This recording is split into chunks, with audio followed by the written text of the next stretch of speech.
আয় আল্লাহ, আমার গুনার খবর যদি আমার মা জানে, আমার বাবা জানে, আমার ভাই জানে, আমার বোন জানে, আমার বাসার থেকে তাড়াইয়া দিবে।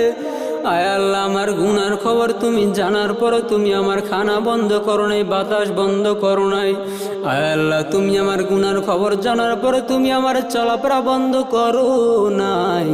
আয় আল্লাহ, দয়া করে তুমি আমার মাফ করিয়া দাও। আয় আল্লাহ, আমি তওবা নাসুহা করতেছি। আয় আল্লাহ, জীবনে গুনাহ করব না। আয় আল্লাহ, তুমি ছাড়া আমার কেউ নাই। আয় আল্লাহ, দয়া করে মাফ করিয়া দাও। আয় আল্লাহ,